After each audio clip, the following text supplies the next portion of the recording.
দিনে এই তরকারিটা ভালোই লাগে খেতে। আমি আমার মতো চেষ্টা করেছি, তোমরা একবার রান্না করে দেখো কেমন হয়, খেতে হয়। বড়িটা আমার ভাজা হয়ে গেছে,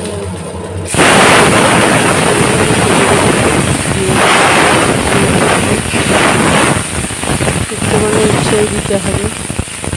তেলের মধ্যে ভাজা হোক, একটু ঢাকা দিয়ে দেবো, তাহলে একটু সেদ্ধটা ভালোভাবে হয়ে যাবে।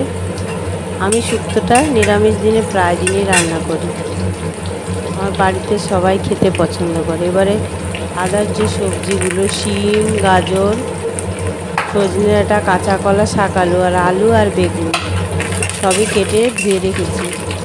উচ্ছেটা আমার ভাজা হয়ে গেছে, ওটা কড়াই থেকে তুলে নেব। ভিডিওটা একটু লং হলো, আমি নিজেই ভিডিওটা তুলেছি।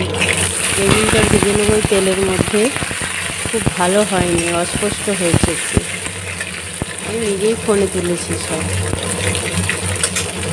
কেউ ভিডিও বানিয়ে দেয় না। বেগুনও ভাজা হয়ে গেছে লাল লাল করে, বেগুনটাও তুলে নিচ্ছি। এবারে বেগুনটাও তুলে নিলাম। এবারে ওই তেলের মধ্যে আমি আলু আর গাজরটা দিয়ে দেবো, কারণ এই সবজিটা একটু শক্ত, এটাকে তেলের মধ্যে দিয়ে ভেজে নিই। সবজিগুলো আলাদা আলাদা করে ভেজে নিলে তরকারিটার টেস্ট হয়। ঢাকা দিয়ে দিলাম, ওটাও ওগুলো ভাজা হয়ে গেছে, ঢাকাটা খুলে নেবে। এই আলু আর গাজর দেখো কত সুন্দর করে ভাজা হয়েছে। এবার ওই তেলের মধ্যে আমি ফোড়ন দিয়ে দেবো, তেজপাতা, শুকনো লঙ্কা, রাঁধুনি, সর্ষে আর পাঁচফোড়ন। শুক্তোর মধ্যে এই ফোড়নটা না দিলেই মশলাটা অতটা টেস্ট হয় না। তেলের মধ্যে এগুলো একটু লাল লাল করে ভেজে নিই। এবারে শিম, সজনে ডাঁটা, কাঁচা কলা, শাক আলু, আদার যে সবজি আছে সব ওর মধ্যে ঢেলে দিলাম। এবার একটু ভাজা ভাজা করে নেব, একটু নরম হয়ে যাক। তেলের মধ্যে একটু সবজিগুলোকে ভেজে নিলাম। এবার একটা ঢাকা দিয়ে দেবো, তাহলে সবজিটা একটু তাড়াতাড়ি করে সেদ্ধ হয়ে যাবে।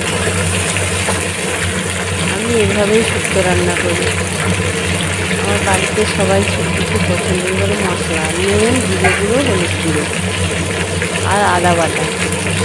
শুক্তোতে তো পেঁয়াজ রসুন দেয় না, তাই এই মশলাটাই দিয়েছি। এটা একটু ভেজে নিই মশলাটা। এবারে মিক্সিতে আমি সর্ষে আর পোস্ত বেটে রেখেছিলাম, একটা কাঁচা লঙ্কা বেটে রেখেছিলাম, ওটা ওর মধ্যে দিয়ে দিলাম। শুক্তো মানে সর্ষে পোস্ত না দিলে টেস্ট হয় না, ওটা বেটে রেখেছিলাম, দিয়ে দিলাম। বা খুব সুন্দর একটা গন্ধ বেরিয়েছে, মশলাটা সুন্দর করে ভাজা হয়ে গেছে। এবারে আলু আর গাজর, বেগুন আর উচ্ছে সব ভেজে রেখেছিলাম, সবই এর মধ্যে দিয়ে দিলাম মশলাগুলো। খুব সুন্দর করে কষিয়ে নিয়ে, মশলাটা একটু ভাজা হয়ে যাক, সবজিগুলো একটু কষিয়ে নিয়ে এর মধ্যে একটু জল দিয়ে দেবো, দিয়ে ঢাকা দিয়ে দেবো। জলটা ফুটে যাক, ঢাকা দিয়ে দেবো। সবজিগুলো আস্তে আস্তে সেদ্ধ হয়ে যাবে। ঢাকাটা দিয়ে দিলাম। শুক্তোটা আমার ফুটে গেছে, খুব সুন্দর গন্ধ বেরিয়েছে। এবারে ওর মধ্যে আমি ওই ঘি দেবো, বড়ি ভাজাটা দিয়ে দিলাম।